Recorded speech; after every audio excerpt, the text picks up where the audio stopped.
Halo sobat, kembali lagi di channel Juara Donghua. Kali ini admin akan melanjutkan lagi alur cerita Battle Through the Heavens chapter terbaru. Oke, tanpa berlama-lama langsung saja kita gas ke alurnya. Saat ini, Yuyan di belakang Xiaoyan mengerutkan bibirnya. Xiaoyan sebenarnya melihat kain kasa di tubuh Yuyan yang menjulang dan indah, namun ternyata diabaikan oleh Xiaoyan.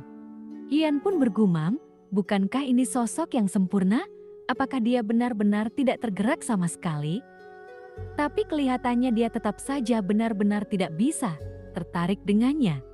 Setelah Yuyan mengeluh, ia hanya bisa menggelengkan kepalanya tak berdaya.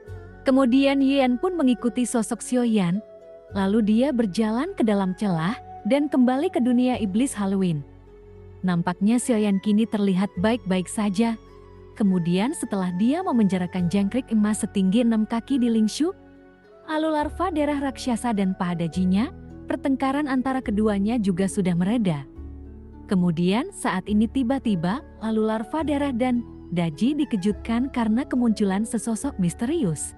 Sosok itu berkata, "Ayo bertarung lagi.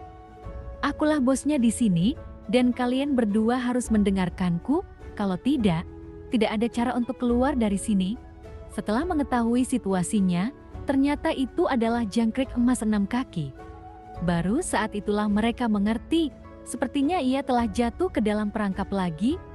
Mereka pun dipenjara di ruang tertutup, lalu di dalamnya terjadi hal-hal yang tak terduga, seperti terjadinya segala macam lemparan benda ke atas dan ke bawah. Saat ini, larva dan daji tidak dapat menemukan sumber keanehan apapun di ruang ini. Sesaat kemudian, mereka berdua pun menemukan tempat yang datar dan nyaman untuk berbaring, lalu diam-diam hanya bisa menyaksikan kegilaan yang berdampak pada lingkungan sekitar. Saat ini terlihat beberapa jangkrik emas setinggi 6 kaki berterbangan ke segala arah.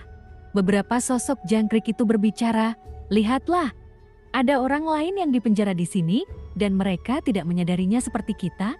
Mari kita lihat berapa lama mereka berdua akan bertahan." Lalu tiba-tiba, sosok jangkrik emas setinggi 6 kaki melayang di atas keduanya. "Ternyata itu Anda, aku tidak mau keluar, dan kita tidak peduli apa jenis ruangnya. Pasti ada kekurangan maupun celahnya. Baiklah, jika kalian mampu menemukan kekurangan di sini, Anda dapat menerobos ruang dan pergi dari sini." Jangkrik emas setinggi 6 kaki pun masih menolak menyerah untuk memprovokasi. Setelah suara itu jatuh, larva darah raksasa dan pahadaji tetap bergeming, "Berhentilah berjuang, lalu temukan tempat untuk tidur dengan tenang." Pahadaji berkata perlahan, "Jika ada kekurangan di sini, apakah Anda masih perlu menemukan saya?" Lalu pahadaji tidak memberikan wajah apapun kepada jangkrik 6 kaki. Lagi pula, dalam pandangannya, jangkrik emas setinggi 6 kaki tidak lebih dari itu, karena dia adalah Dali. Padahal itu hanya pahanya saja, dan itu tidak bisa dibandingkan dengannya. Kemudian jangkrik emas setinggi 6 kaki tidak lagi memperhatikan keduanya. Dia melanjutkan pencarian di Lingshu. Kemudian mereka mulai menghancurkan dunia. Tapi mereka tidak peduli bagaimana menghancurkannya. Mereka senaknya memotong semua gunung dan benua di sini menjadi beberapa bagian. Saat ini tidak banyak waktu tersisa untuk mengembalikan keadaan seperti semula. Lalu larva darah raksasa yang terbaring dan pahadaji hanya bisa menghela nafas tak berdaya. "Omong-omong, aku adalah makhluk yang kuat. Namun mengapa dikurung di tempat seperti ini? Dan ini benar-benar membuat frustrasi. Lalu bisakah kamu mengubah penampilanmu? Karena itu terlihat sangat menjijikkan," ucap Daji sambil mengacungkan pahanya kepada larva darah raksasa. "Saya merasakan sakit. Anda bahkan tidak melihat ke cermin, tidak ada wajah sama sekali." Larva darah raksasa segera berhenti berjuang, dan keduanya langsung bertengkar. Kemudian tanpa mengucapkan sepatah kata pun, mereka mulai bertarung lagi.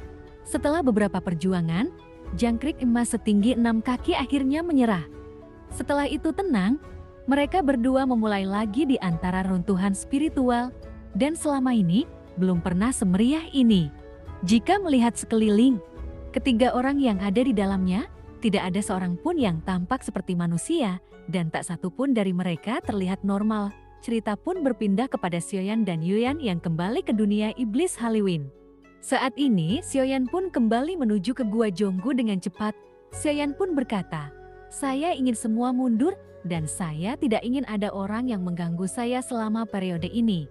Setelah Xiaoyan masuk ke dalam gua, ia mengusir Jonggu dan yang lainnya, dan adapun Yuyan, dia tidak terkecuali juga diusir. Xiaoyan berkata, "Aku perlu membuat obat, kamu harus mengerti." Namun Yuyan menolak untuk pergi atas kata-kata penuh arti dari Xiaoyan itu. Dia kemudian segera menatap Xiaoyan sambil berpikir, dan lalu pipinya menjadi merah. Lalu dia berkata, "Mengertilah, aku sedang menunggumu." Namun sebelum Yuyan memutuskan pergi, dia bahkan mengedipkan mata pada Xiaoyan dan benar-benar membuat Xiaoyan merasa tidak berdaya. Segera, Xiaoyan pun kini mengeluarkan kuali obatnya dan memang benar dia ingin membuat obat, tapi ini bukan tentang menyempurnakan pil 9 naga yang sejati. Namun itu tentang menyempurnakan pil pengembalian mimpi yang belum pernah diselesaikan sebelumnya. Efek ramuan ini berbeda dengan ramuan tubuh ilahi dan iblis, serta ramuan ilahi Kang Hai. Efeknya tidak akan meningkatkan kekuatan, dan itu tidak akan memperbaiki diri dengan cara apapun. Namun ramuan ini adalah yang paling sulit untuk dimurnikan di antara ketiga ramuan tersebut. Kemudian masih banyak lagi bahan obat yang memiliki proses fusi lebih kompleks, dan ini menunjukkan bahwa ramuan ini lebih berharga. Tentu tujuan sebenarnya dari menyempurnakan ramuan ini karena Xiaoyan ingin mengandalkan pil ini. Xiaoyan ingin melihat apakah obat ini dapat meningkatkan kekuatan lebih jauh lagi, dan Xiaoyan ingin menerobos ke langkah ke-9 keabadian Kaisar. Meski saat ini ada klon kuat yang mendukung Xiaoyan, tetapi kekuatan Xiaoyan juga harus ditingkatkan secepatnya. Karena jika melihat situasi di dunia Shenxi yang sedang kacau, Xiaoyan tidak ingin gagal menerobos keabadian Tuhan, seperti kejadian sebelumnya yang dialami Xiaoyan. Intinya adalah apapun yang terjadi, ia harus kembali ke Shenxi untuk melihatnya. Xiaoyan berkata, "Kehendak dewa dan iblis, saya perlu bersiap sesegera mungkin untuk mencapai pertukaran yang setara dengan keabadian 50.000 dewa tingkat kedua ke atas dari 3/10 sumber daya dunia." Xiaoyan berkata, "Saya akan menggunakan dedaunan dunia sebagai dunia kuno keabadian dan iblis untuk memperbaiki penghalang dunia."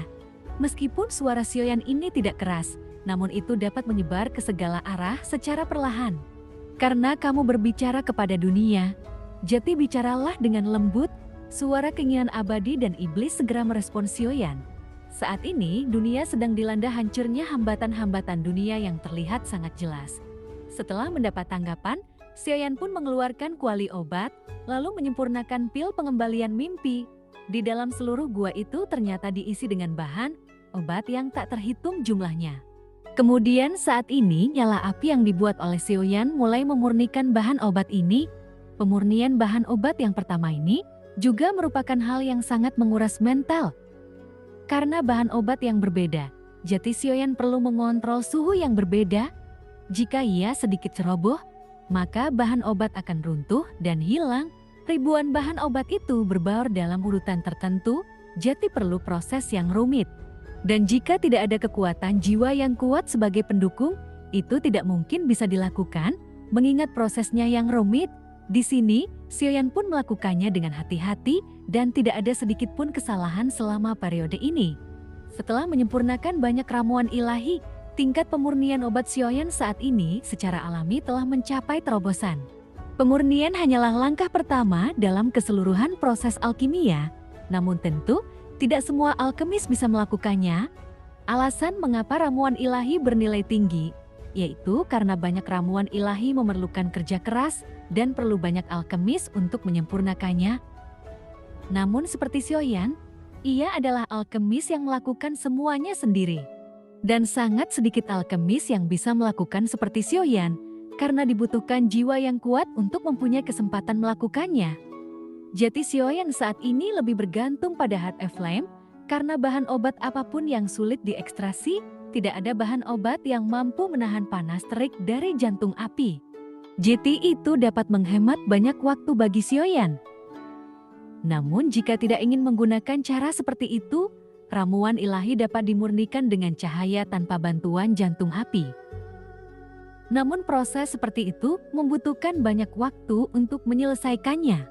Jadi jika jantung api ditambah kekuatan jiwa yang kuat, saat itulah Sioyan menjadi senyaman ikan di air saat memurnikan obat. Setelah beberapa saat, segera Sioyan pun memasuki proses peleburan pil. Dengan pemurnian esensi yang terus-menerus dituangkan ke dalam kuali obat, Hindan secara bertahap mulai terbentuk, dan setelah kondensasi Hindan selesai, Sioyan mulai mengondensasi ramuan itu. Tak lama kemudian, aroma ramuan itu sudah menyebar, namun gua tersebut telah lama diblokir oleh Sioyan, jadi aroma ramuan di sini tidak meluap sama sekali. Karena mengingat ini bukanlah dunia Shenxi, jadi tidak perlu untuk diekspos, dan Sioyan harus sangat berhati-hati.